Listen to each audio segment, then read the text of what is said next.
Magandang araw po, welcome po sa aking channel, Love9 TV.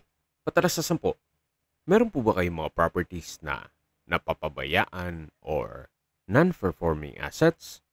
Plan nyo ibenta, pero wala kayong oras pagbibenta nito. Kung ito'y pagkakatiwala nyo po sa amin, tawag lang po kayo sa aking numero, usap po tayo, gawa ko po ng video for free. Yes, libre po, wala po kayong babayaran. Tutulungan po namin kayong mabenta ang inyong property. Kami na po bala sa marketing, sa boosting or paid ads. Even sa tripping, hindi na po kayo mapapagod sa pag-entertain ng mga buyers. Kami na po bala sa lahat. Tawag lang po kayo. Nandito po tayo ngayon sa Sienna Park Residences, dito po sa Parañaque, kung saan meron po tayong bagong video presentation, isang condominium unit na may parking space. Meron din po itong balkonahe, then drying cage sa roof deck. Ito po isang guarded community na kompleto po ang amenities gaya nitong swimming pool, parks and playgrounds, basketball court, clubhouse, at marami pa pong iba. Lipat po tayo sa parking area na kung saan pakita ko lang po sa inyo yung parking space na kasama dun sa condo unit na binebenta ni owner. At mamaya po, sa dulong parte nitong video, pag-usapan natin ang presyo nito. Yung condo unit na kasama itong parking space. Nandito na po tayo sa taas kung saan makikita nyo, meron pong open below na nag-serves as natural sunlight at natural ventilation. Ang kagandahan po dito, free flow po ang hangin. Compare nyo dun sa mga sinaunang condominium na halos wala nang pumapasok na hangin sa hallway.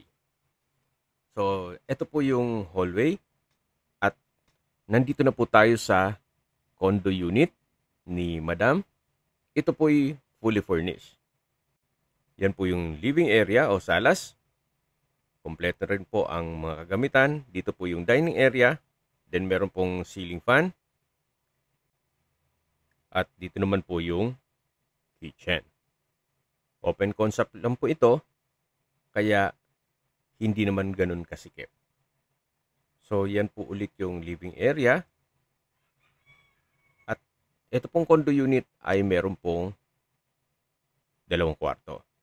Ito po yung main room. Meron na po itong bed frame and mattress. May window type aircon. May ceiling fan. Maayos din po ang pintura ng ceiling at wall. At sa dulo po ay meron pong glass door na papunta naman ito sa balkonahe. Mula naman po dito matatanaw niyo yung mga kabahayan dito sa likod ng condominium. So kabilang subdivision naman po yan. Pwede po kayong maglagay ng coffee table dito. Habang nagkakape-kape, yan ang inyong magiging tanawin. Malaki naman po ang espasyo nito. Balik po ulit tayo sa loob. Yan po, tunghayin nyo po itong main room. Meron na rin po itong wardrobe. At lalabas na po tayo. At yan po yung main door. Dito naman po yung living area o salas. Ito naman po yung second bedroom. Sa spasyo, sakto lang. Hindi naman siya ganun kaliit at hindi naman ganun kalaki. Meron din po itong single na bed frame and mattress. May window type aircon. May ceiling fan. At ito naman po yung common toilet and bath. Maayos naman ang toilet fixtures. May water closet with bidet. At hand basin. So, mula po dito sa toilet and bath, paglabas nyo po, yan po yung living area. Then dito naman po yung kitchen. Meron po itong kitchen countertop.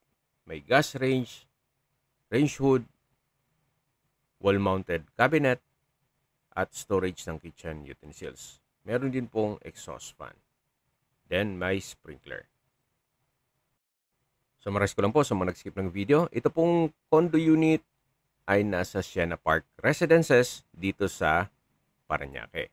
Malapit lang po ito sa SM Bicutan. Binebenta po ito ni owner na fully furnished at with parking. Meron din pong dry cage sa taas nito. Mamaya po check natin. At ang floor area po nito ay 60 square meters, more or less. Lahat pong kagamitan na nakikita nyo, pero sa personal na gamit ni owner, ay kasama po. Tungkol naman po sa dokumento, ito po titulado, kaya wala po kayong maging problema sa documentation o sa transfer ng title. Habang aakyat po tayo dun sa drying cage, pag-usapan na natin ang distance, location at travel time. Mula po sa SM Bicutan, walking distance lang po ito. Mula po sa Parañaque Doctors Hospital, ang distance is 2.8 kilometers at ang travel time is 10 minutes. Yan po yung lagi kong binabanggit sa inyo na dapat nyo i-consider sa paghanap ng property yung meron pong malapit na hospital. Hindi ko naman po sinasabing sakitin kayo. Yan naman po for emergency purpose lang naman. At mula naman po sa Bicutan Public Market, ang distance is 1 kilometer at ang travel time is 6 minutes. Mula naman po sa Makati, ang distance is 9.8 kilometers at ang travel time is 28 minutes. Mula naman po sa BGC, ang distance is 8.8 kilometers at ang travel time is 23 minutes. Kung manggagaling naman po sa airport, ang distance is 7.5 kilometers at ang travel time is 32 minutes kasama na ang traffic. Ito po yung tinutukoy ko sa inyo na drying cage. Isa po dito ay kasama dun sa condo unit ni Madam. Okay, sa presyo na po tayo. Binebenta po ito ni owner sa halagang 6 million pesos. Kung may mga katanungan po kayo, tawag lang po kayo sa aking numero. At sa mga kababayan naman natin na sa ibang bansa, meron po akong Telegram. Sa mga iPhone user naman, may iMessage.